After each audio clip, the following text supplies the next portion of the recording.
Mesdames et messieurs de la presse, merci de votre présence à cette déclaration de l'honorable Marcel Libama sur les enjeux du futur dialogue national annoncé par les autorités de la transition politique dans notre pays, le Gabon. Pour la circonstance, Marcel Libama est entouré des figures emblématiques de la société civile gabonaise et singulièrement du monde syndical qui ont décidé de venir en appoint à cette déclaration.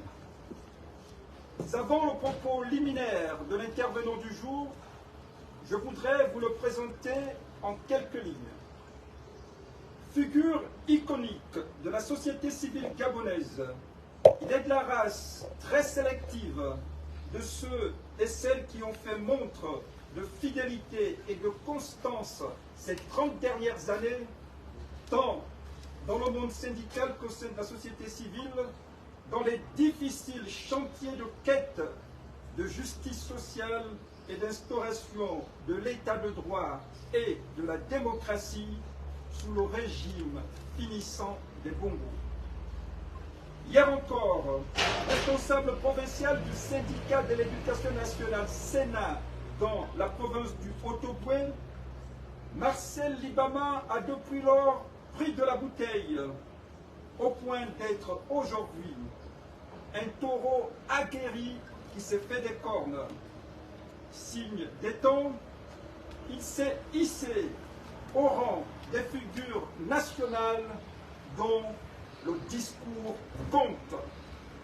Et c'est justement vous faire entendre sa voix face au clair-obscur empreint de menaces graves sur la tenue du futur dialogue national perçu par nombreuses voix comme dialogue pipé, qu'il décide aujourd'hui de prendre langue avec le peuple gabonais en vue de faire entendre son son de cloche.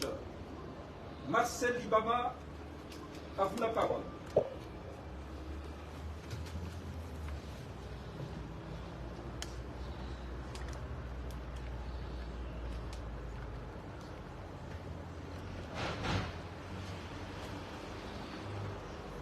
Combattantes, combattants,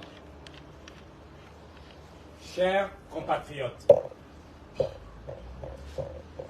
le dialogue national inclusif doit s'inscrire dans notre histoire politique comme une grande avancée démocratique et un sursaut national pour asseoir ensemble et sans roublardise les fondations d'un état de droit démocratique capable de résoudre ses problèmes, ses contradictions internes et ses aspirations profondes.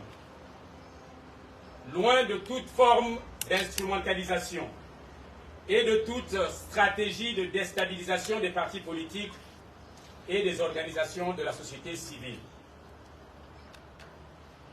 Vu sous ce prisme, l'OCETI ne peut pas être perçu sous l'angle d'un accident ou d'un quelconque hasard de l'histoire. Il devrait plutôt être compris comme l'acte d'émanation logique d'un peuple paupérisé à l'envie, asservi à dessein, car victime malgré lui de plus d'un demi-siècle d'une absolue terreur multiforme exercée sur lui par le régime Bongo PDG depuis le 12 mars 1968.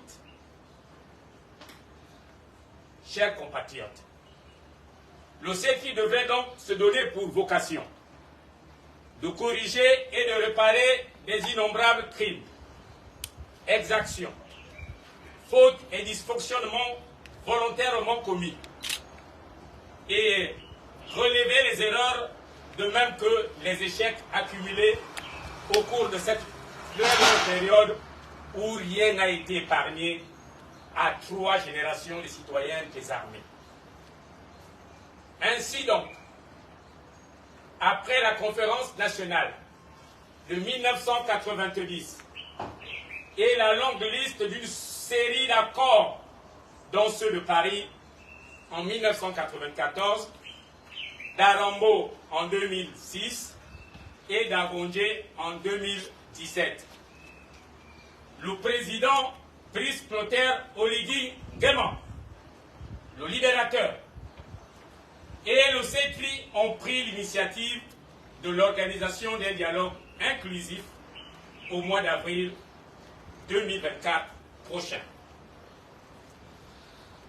Combattantes, combattants, chers compatriotes, le constat que nous pouvons faire à ce stade de l'organisation de cet événement national, annoncé comme important, et dont le pays attend impatiemment l'issue, en vue de son redémarrage et son renouveau politique, institutionnel, économique, culturel, diplomatique et industriel, est, dès avant l'entame, victime de 5 obstacles majeurs, que sont l'impréparation, l'exclusion d'experts et d'universitaires, de même que d'autres ressources expérimentées et rompues à la tâche attendue. De sa conception aux conclusions, en passant par l'organisation factuelle des assises, l'absence d'un comité préparatoire, l'opacité caractérisée par le manque de transparence et la volonté manifeste de confiscation du dialogue par l'usage de méthodes d'un autre temps. Et enfin, l'amateurisme. Le mélange ou la confusion des genres entretenus par les adversaires d'un vrai dialogue. Les opportunistes, les profito-situationnistes, résolument opposés au caractère souverain que devrait revêtir le dialogue en question. Ces derniers ont manifestement peur de l'éclosion de vérités dérangeantes et ont entrepris malicieusement de s'aimer le doute dans l'esprit du président de la transition et du CETRI et de les effrayer par le risque d'une imaginaire action populaire. Parmi les sujets sensibles, mais cruciaux, dont ils veulent à tout prix éviter l'évocation et l'examen, il y a 1. La responsabilité du PDG dans la mauvaise gouvernance politique et économique du pays depuis 56 ans. 2. La connivence et la responsabilité d'organisations secrètes, dites philosophiques ou humaines, des confessions religieuses et des rites traditionnels dans la survenance de la catastrophe qui a frappé le Gabon de plein fouet au cours des 6 dernières décennies. 3. L'impunité prolongée dont ont bénéficié les responsables et coupables de détournement de fonds publics, de corruption, de préfabrication et de toutes les autres formes d'abus qui ont fragilisé et entamé le fondement de l'État de droit démocratique, si cher au cœur de nos compatriotes. 4. Le refus manifeste par le gouvernement de la transition et son allié, le PDG, de toutes les générations d'examiner la dimension d'État voyou et criminel qu'était devenu le Gabon.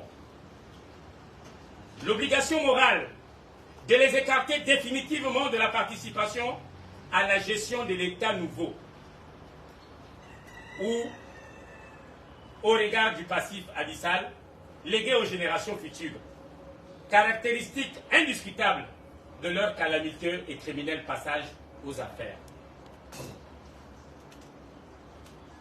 Les Gabonaises et les Gabonais attendent de l'issue de ce dialogue un renouveau démocratique, économique, social et culturel comme base du développement du pays, encore trop indûment placé entre les mains d'un grand nombre de dangereux fossoyeurs nationaux et étrangers.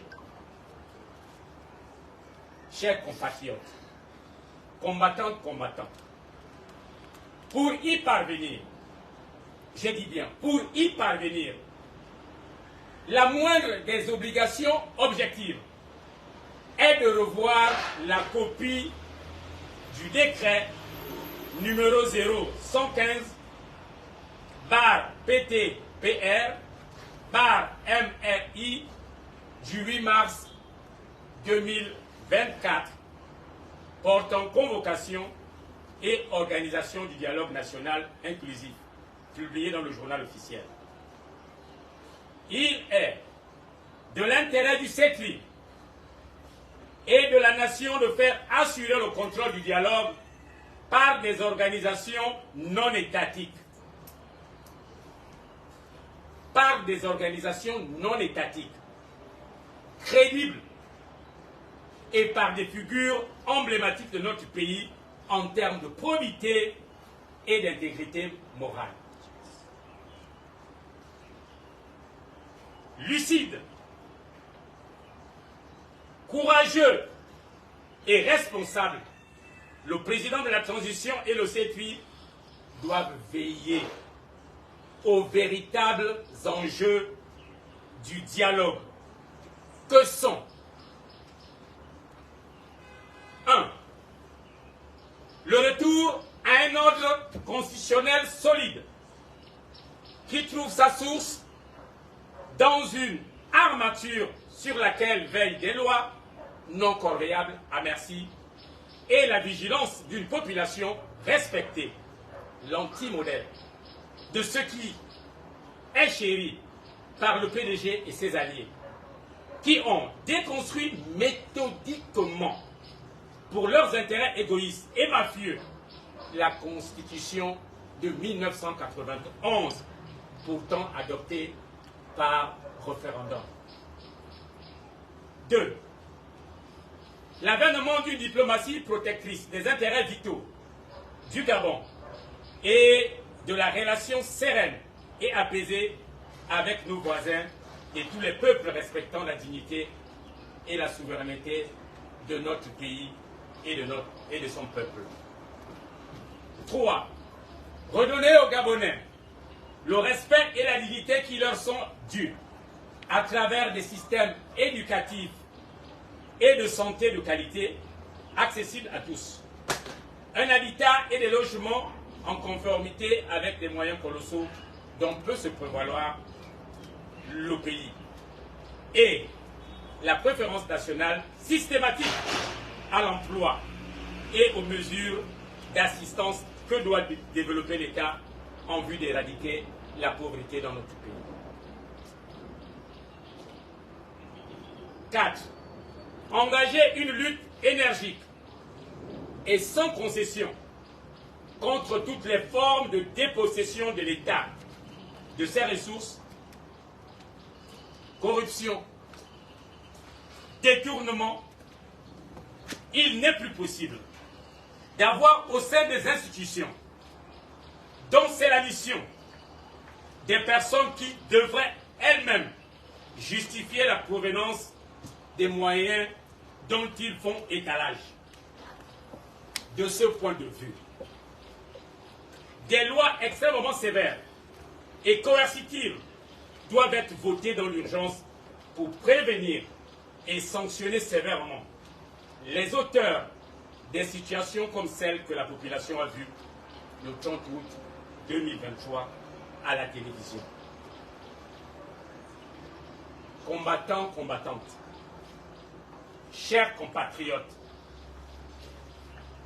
le dialogue doit prioritairement être en faveur des attentes du peuple gabonais qui croupit injustement dans la misère crasse. Car, que signifie un dialogue?